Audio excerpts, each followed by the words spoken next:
So, Philip, I've been thinking a lot about the inflation rate. Okay, so since January of last year, we've seen prices increase by something like 7.5%. The biggest increase that we've seen in over 40 years. There is all kinds of stuff in the news about it. People are getting anxious about when the Federal Reserve meets next week, that they're going to be raising the interest rate to try and control inflation. As consumers, we're experiencing higher prices. You and I were talking a little bit about the cost of chocolate covered almonds. How for my household, we're paying 50 cents more a package for them.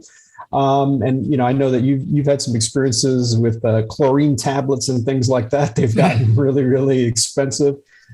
So we know it's bad for consumers, but how about companies? Is the inflation rate bad for companies? That's a great point. Great question too. So yeah, everybody knows about inflation, right? It affects multiple aspects of it. Cost of living that you just mentioned, cost of doing business, right? Mm-hmm. Borrowing money. Yep. Definitely mortgages. And some of the benefits may be, like you mentioned, bonds or government bonds, right? The yields goes up. That's a good thing. But explicitly to your question, when it comes to, is it a good thing for businesses? Yes. Well, it may not be a bad thing. Okay. Let's put it that way. Maybe here. May not be a good thing, but it may not be a bad thing. Let's take a perfect example. Nowadays, oil prices are shooting through the roof, right? Yeah. Gasoline is just, I think the average is $4.50 a gallon right now. I think I just filled out gas at Costco at $4 a gallon, right. The highest I've ever had it for premium, right? I haven't seen that price for like a long time. Yeah. Now, you can't tell me that the oil that they used to make that gasoline recently that they're selling was purchased at a higher price. So they're definitely charging us more because prices is going up and they're pocketing that money. So many times inflation can provide businesses a pricing power to increase their profits, right? Mm-hmm. Because they usually increase prices at a higher rate than their cost is increased. And guess what? We consumers pay that, right? So that difference or that additional profitability is something that they can favor from. And they do, whether they use it to reorganize or provide it to stockholders, buy back stocks, or whatever it is that they want to do, they've got additional money. So it's not necessarily bad. That's a really, really great point. I don't think that a lot of people stop to think about how, in fact, this may be good news for U.S. businesses. Now, at the risk of short term, though, right? Right. At the risk of sounding like a crazy person, I can see the logic. I can see the logic of how companies, in fact, could see higher profitability as a consequence of the increase in price and passing that on to the consumer, especially if we see a price drop on things like consumables, commodities, et cetera, later in the year. The things that companies use in order to manufacture their products or to provide services. Is that your feeling? It is, but I also want to be clear on one thing, right? So while inflation basically decreases the value of the dollar, right? And some businesses do benefit from this short term because it encourages consumers to spend or stock up in different items, right? Because they're losing value. So whatever can hold their value or lose their value slower, that's what consumers are going to do. But you and I know, especially you being in HR, that, hey, what do consumers want after a while? Hey, my dollars that I'm earning or that I earned last year don't have the same purchasing power today. Right. So salaries go up. That they might order to switch jobs and look for something that's more competitive.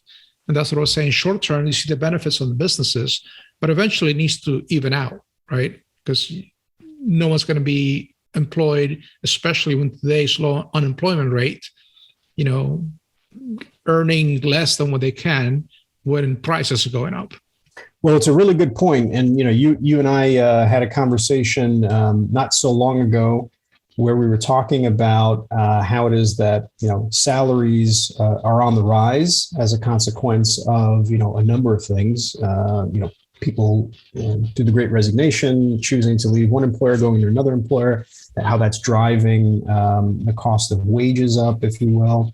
And we know, just recently it was published that we've seen something like a 5.1% increase in wages over this time last year. Now, if you look at the difference between, well, it's not apples to apples, obviously, you've got 77.5%, inflation rate. You've got, wages at 5.1 increase, 5.1% or so. There's this gap in between those two that, I think you're saying that, companies are going to get the benefit of, if you will, especially if they're passing their costs on to the consumers at the same rate. Now, is it likely that, companies will do that? Or do you suspect that they're going to be measured in their approach because they recognize that, this rate will not, stay around forever, that we should see, a return to, historically, lower rate of maybe 2.5 or 3%? I think you're talking about the unemployment rates, right?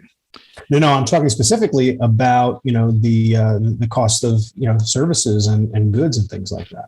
I think they're going to stay and inch up a little more. I think you were mentioning 7.5 or 7% is the average, right? Yeah, and 2.5 more for the rest of the year. I mean, if they're saying the totality of that will be 10%. No.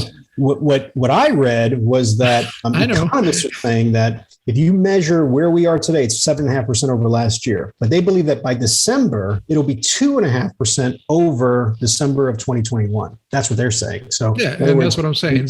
The cost of living is going to be 2.5%, whereas it's 7.5% right now. That's what they're saying. Yeah, and what I'm saying is, if they're talking about 7.5 plus 2.5, right? Okay, gotcha. That's what I'm saying. Like, I think that's more likely. I don't think so you're not buying what the economists are saying, is what you're. I don't think you're going to go from 7.5 to like maybe 2.5%. I just don't see it. Yeah. And I think you and I talked a little bit about some goods that we purchase, whether it's inflation or shrinkflation, which is getting less for our money. So you could call it whatever you want. Sure. At the end of the day, you're getting less for your money. Gotcha. And I don't see a lot of, for instance, for that shrinkflation effect where you're getting less for your products for your money. I don't see companies repackaging that and all of a sudden doubling back to where they used to be. Those packages are going to stay where they were, and the prices are going to stay where they were.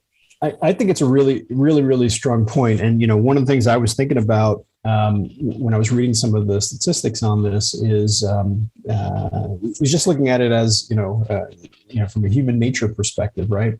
If you're used to charging X for a product, right?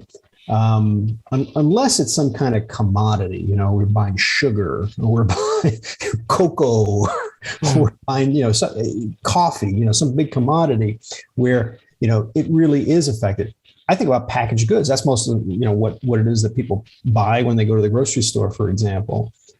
If they've been charging a certain price for a certain product, they're not likely going to reduce that price. Now, maybe they give it back in discounts or things like that, but it's real hard for a company that is used to, not only that new, cost of goods, right?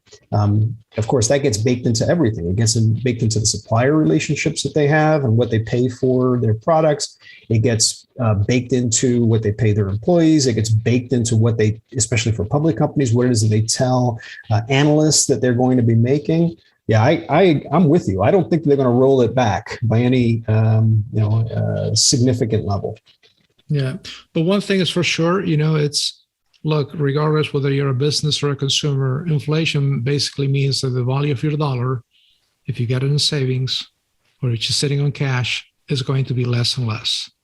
So whether you're a consumer or a business, you're going to look at optimizing that cash through investments, acquisitions, purchases, something to make it worth more than just sitting there, because it's losing value by just sitting in the bank. Right. But that's our take on it. That's it. Okay, so that's our take. We don't think in spite of what is being planned around the change to the inflation by any measures or any approaches that the Fed is going to do, is going to actually roll back prices in any significant way for people. But what do you think? We'd love to hear from you.